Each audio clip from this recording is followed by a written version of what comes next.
start this sermon off with a kind of confession. A couple of weeks ago, someone asked me, what is my gift to the ministry? They said, it must be hard to fill Dick Gilbert's shoes.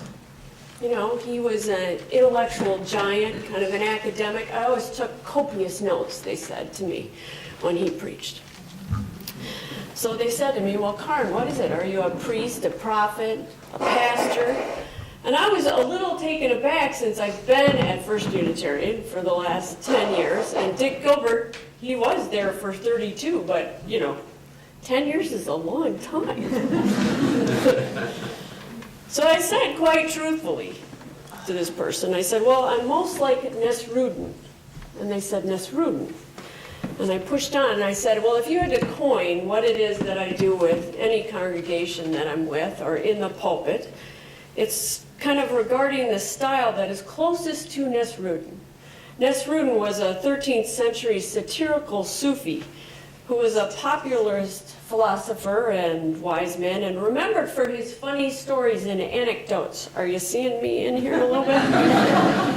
And he appears in thousands of stories, sometimes witty, sometimes wise, but most often as the fool of the butt of the joke. And I said to my interrogator, I'm Nesrudin without the beard or the testosterone and far less of the wise part, but more on the butt of the joke side. Because I know how to do ministry by exposing my humanity as a means for communal access kind of to the human condition. A friend laughed and smiled and he said, yeah, you do that. So it is with that introduction that I start the sermon today, called Rooted in Love, 3 religious traditions, 1 discombobulating day, and a lesson to last a lifetime. The day wasn't starting well. I got up late and was immediately rushed, which made me grumpy. My eldest daughter couldn't get a ride to school from the neighbors, so the night before she had asked me, Mom, do you mind getting up and bringing me to school? And of course I said, oh yeah, I'm fine, no problem. I'll get up and I'll go to work early. So the next morning, I thought, what an idiot. Why did I say that? As soon as my feet hit the floor, I regretted those kind words said the night before. And this child, who I love dearly, is not a morning person. Really, there are reasons you do not want to get up with her in the morning. She is a grunter in the morning. You ask a question, you get a grunt. You ask for an answer, you get a grunt. You say very kindly to her, would you like a cup of coffee? Something that you are seriously in need of yourself, right? Would you like one? She says. When I dropped her off at school, she gets out of the car and she says, bye, thanks. And she grunts it. I say bye. By this time I leave the school parking lot and I'm grunting myself and I'm acting like the child of mine made my day start out poorly. And at this moment my ill-timed day is her fault. I'm not proud of that fact, but there it is. I drive a half a mile from the school and I start realizing I forgot my cell phone and my the cord to my computer, so I had to drive all the way back to the house. And I walk in, and there is my youngest daughter, kind of being responsible and getting ready for the day. And she says to me, "Hi, Mom." And I say to her, "Hey, did you walk the dog and brush your teeth, comb your hair, grab the form you're supposed to give to your teacher, and make sure to pack your gym clothes?" I say in all one really long sentence, like I can't make sure she's going to miss anything. "Yes, Mom," she says, clearly disappointed that I didn't praise her for her excellent time management skills and all-around good girl attitude. "I got it, Mom. I love you." "Yeah, you too," I grunt. Clearly on this day, life is under my skin. And clearly, no matter my excuses, there was no need to be that way. The farther I drove on my way to work, the more I was feeling disappointed in myself. After all, I'm supposed to be the adult in the family, and apparently I can't pull that off so well. At least on Tuesdays, I think to myself. Now I'm at a stop sign admonishing kind of myself, and the car in front of me is driven obviously by a Christian who has a sense of humor, because there's a bumper sticker on the right-hand side of that back of that SUV that says, "Obama is not a foreign-born socialist giving away free health care. That would be Jesus." I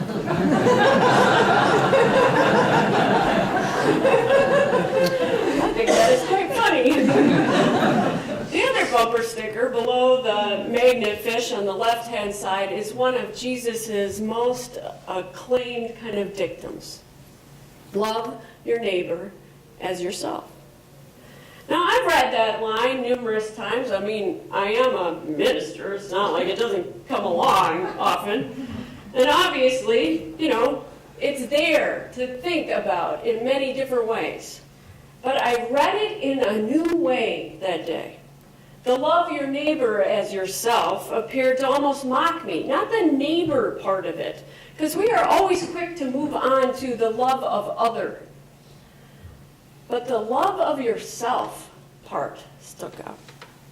So I'm thinking, love myself? Seriously, I don't even like myself this morning. Now I'm going to have to go back, especially to that little kid, and say, "I'm sorry for being short and snippy with you this morning, for running in and not seeing you, and I'm very proud of you for getting everything ready on your own today." And I know that kid will say to me, "It's okay, Mama," and she'll mean it. But that won't help me feel any better that I failed her. The standard to which I measure myself is, well, impossible. You'd think I'd lower the bar. I mean, really, a lifetime of not making it over the bar and then being disappointed? I should lower the bar, but I don't do that. And friends, I see that in almost all of us as well. Do we love ourselves all the time? I don't think so. Are we gentle with ourselves? Do we let ourselves have a do-over, especially when it's not perfect but good enough for those that we love and like? Do we let shame and blame and hurt and meanness from others kind of permeate our being? And once permeate, start kind of building layers of protection over our inner light? I think we do. Do we expect some ridiculous level of perfection that if only we could shirk, we might love ourselves more? Yet, sometimes that's true too. It's not always easy to love yourself.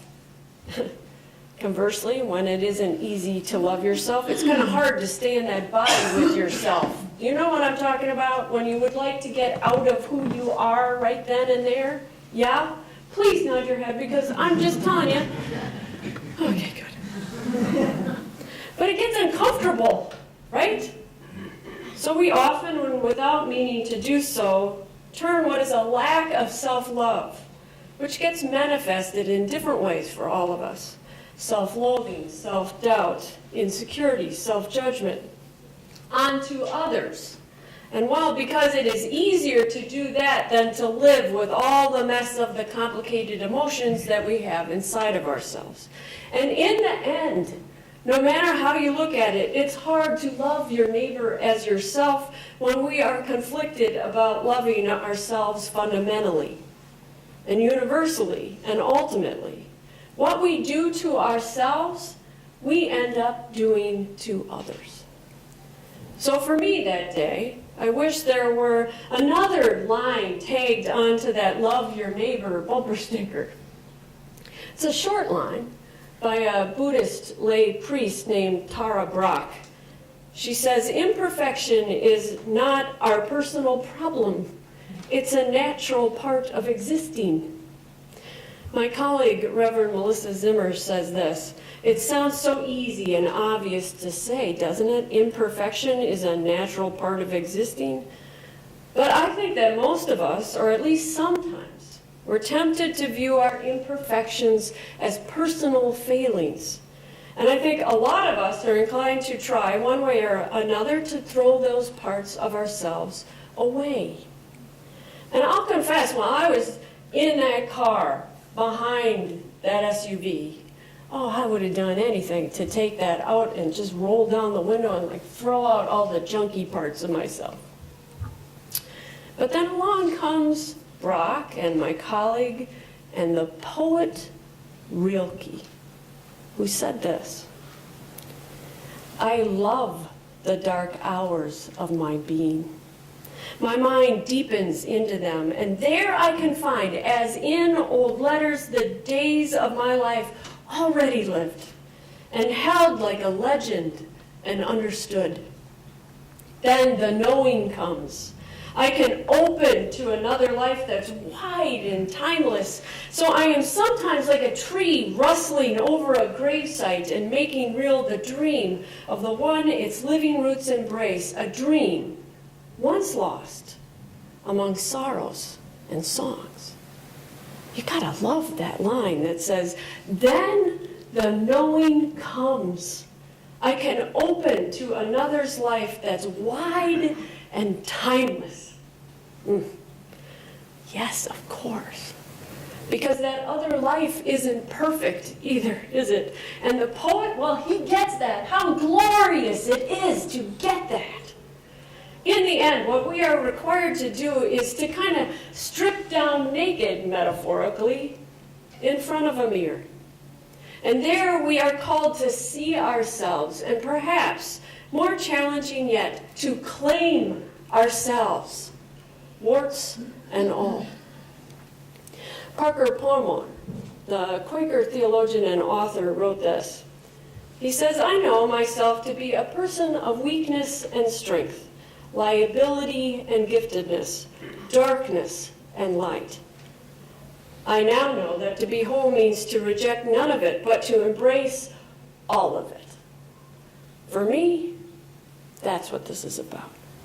Yes, when we can accept the wholeness of our dark and light, we can truly love ourselves. And if we can do it for ourselves, we can then do it for others as well.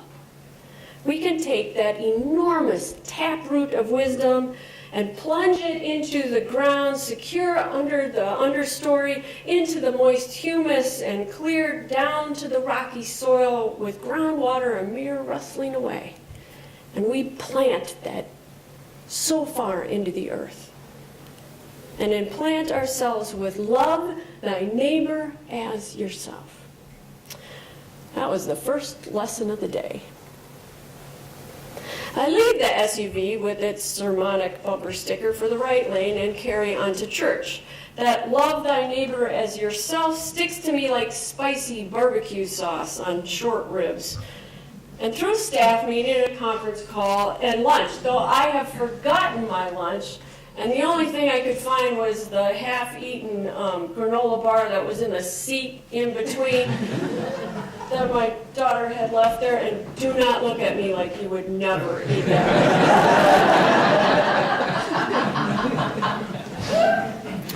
So I'm hungry this day, literally and spiritually. So I go to the YMCA for what has become my daily yoga practice. Of course, it starts off with getting your mind and body on the mat. I love how they talk about that. Get yourself on the mat.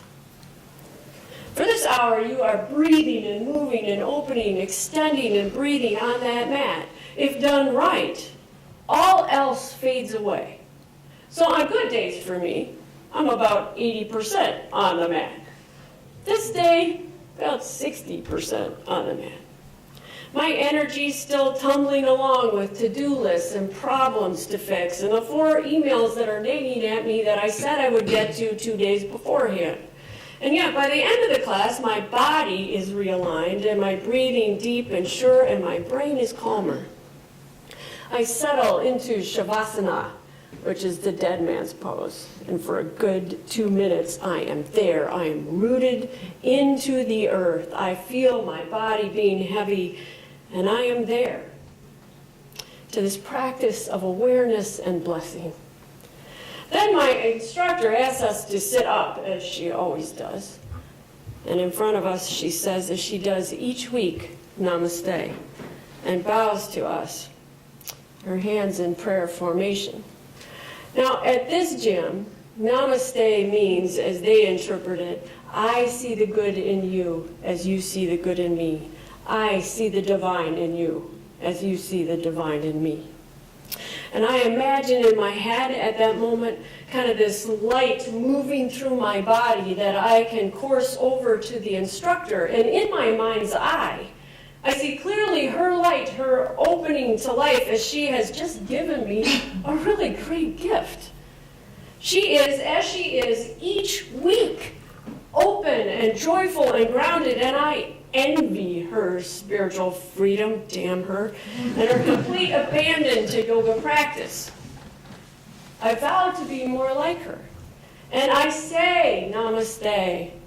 And I'm still a little caught up with my own bustling, some of what tripped me up the beginning of the day, and I can't find my light that well. And it's a little reticent to kind of come out for me. It flickers and falters and closes up like lightning bugs about to expire. So I had missteps this day, and they are continuing to get in my way.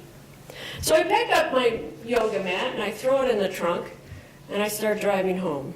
And it bothers me. Why can't I just let this go?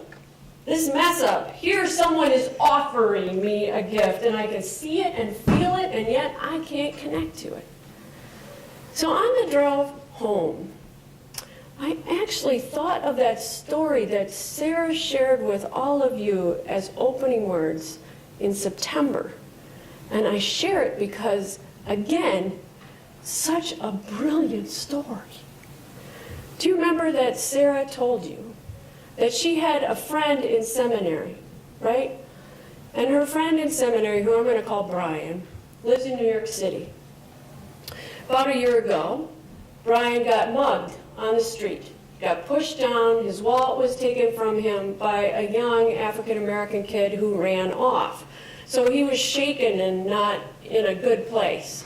3 months later, the exact same thing happened to him again, though this was a different kid, but the same age, same ethnicity. And now Brian feels distrustful, really, of many people, but especially those with brown skin of a certain age. And this distrust makes it almost impossible for Brian to see the light in others, and that makes his own light go out. Now, a couple of months passed after that second mugging, and he's outside on a city basketball court, and he's just shooting hoops and enjoying a day. It's a bright blue sky, and he's there with the ball and himself. And then this group of young African-American boys start walking over to him. And they surround him. And they said, "Hey, you want to play a game with us?" Now, by this point, Brian is feeling anxious and fearful. And he has this kind of inability to be able to say much. He says, "Oh, okay." And then one of the guys in the group takes his hand and puts it next to Brian. And he says, "Hey, do you mind? We pray before we play." We pray before we play. And so they indeed bowed their heads and prayed together, connected in a circle with their hands held and words of affirmation and praise proclaimed. That story stuck with me that day, driving home from yoga. It was the first thing that came into my mind, and I thought to Brian, if Brian can get there, geez, Kaaren, you got to be able to get there. It reminded me how often we don't see others' divine spirit, especially when we have been betrayed or insulted or are the recipients of misguided or guided anger, or we let our own anger get in our way, which in turn makes us restless and anxious, worried, and we start to shut down. We put people into categories and start closing in for fear of getting hurt once again. And yet, when we can stand in our fear, stand in the face of our worry, when we can hold steady, that light from another can indeed shine through. It can bring us back to the holiness of our days, offering us hope and connection from stranger and friend. And it was remembering Brian's story that got me back to good. You know what? I'm good today, I remember thinking. Made me realize I was wasting a day holding on to a morning mishap. So I could plant another enormous taproot of wisdom and plunge it into the ground, through the understory, down to the dark earth with the water running next to it, and implant the need to see the divine within me and within you. Namaste, indeed. Second lesson of the day. When I got home, I managed to apologize to child number 2. We walked the dog together, we talked about school, I was bringing her to a riding lesson out at the barn soon.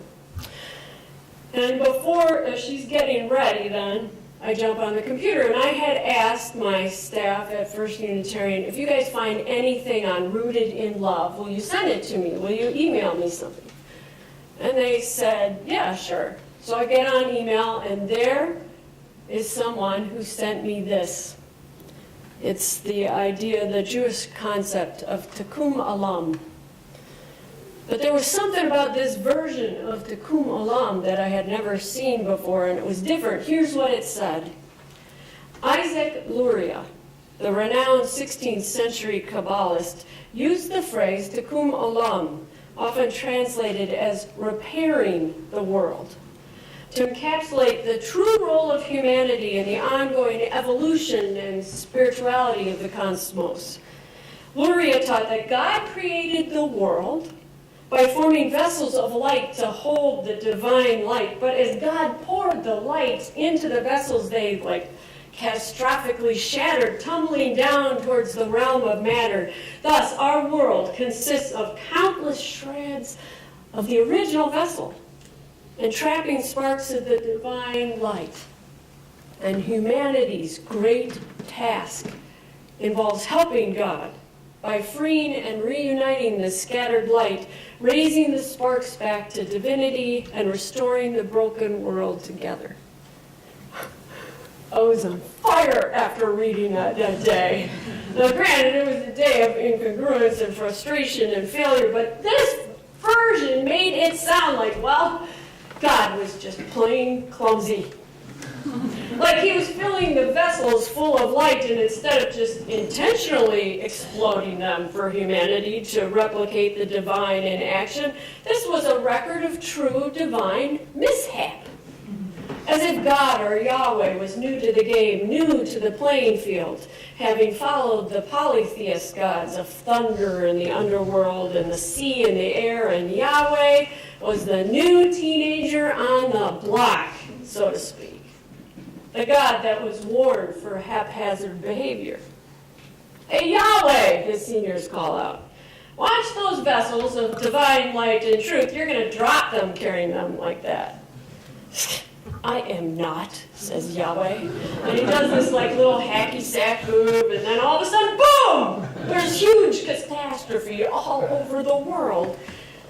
And due to that sophomoric God's insolence, that is a great story that way. I mean, come on. God messes up, it seems. God is not perfect with his delivery of divinity for humanity. No way. He drops the vessels and has to rely on the imperfections of humanity to heal and repair the brokenness. And on that day, I thought maybe humanity's work is to repair our little pieces of the world as people who are as clumsy as God. And because God is clumsy and we share a common purpose, yes, we are not perfect, but maybe God isn't either. Maybe the divine needs us to carry forward this blessing to the world, and together, in union, we have perfection. Maybe, just maybe, we are the one with repairing the world together, shard by shard. And now I could actually plant another piece, a root of wisdom down into the ground near where that water is bustling.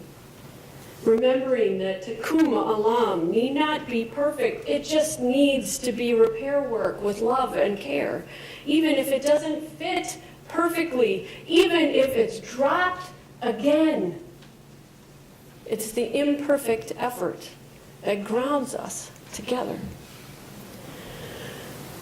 Hours later, I go to bed, exhausted, more the fool, yet grateful to the wisdom traditions for a glorious, engaging day, hoping with all my heart that tomorrow I might actually wake up new, a little less clumsy, a little less grumpy, maybe even a little bit wiser.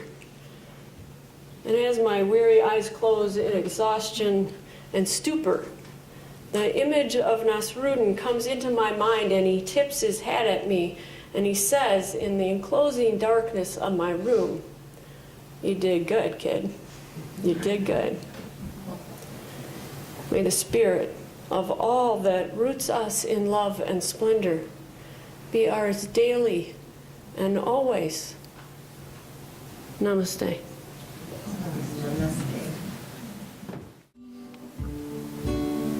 God had a name, what would it be, and would you call it to his face? With him in all his glory, would you ask just one question? And yeah, God is great. Yeah, God is good. Yeah. What if God was one of us? Just a slob like one of us. Just a stranger on the bus trying to make his way home. If God had a face, what would it look like, and would you want to see? If seeing meant that you would have to believe in things like heaven and in Jesus and the saints, all the prophets, yeah, God is great. Yeah, God is good. Yeah. What if God were one of us? Just a slob like one of us. Just a stranger on the bus trying to make his way home. He's trying to make his way home.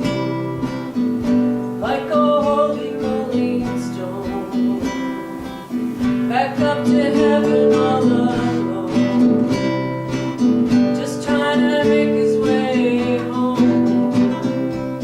Nobody calling on the phone, except for the Pope maybe in Rome.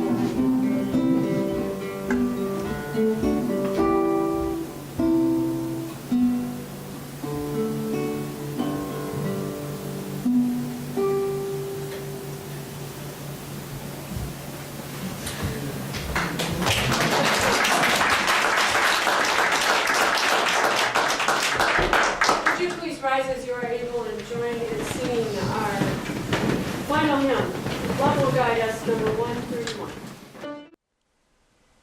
Join us for worship every Sunday at 10 a.m. at the Unitarian Universalist Church of Canandaigua, a welcoming congregation. We are located at 3024 Cooley Road, 4 miles west of South Main Street, Canandaigua, just north of the intersection with Routes 5 and 20. Look for the blue signs just before the turn. Your comments about this program or questions about the church are welcome at 585-396-1370 or at our website, www.canandaiguauu.org. Producer and editor, Daniel Brigham.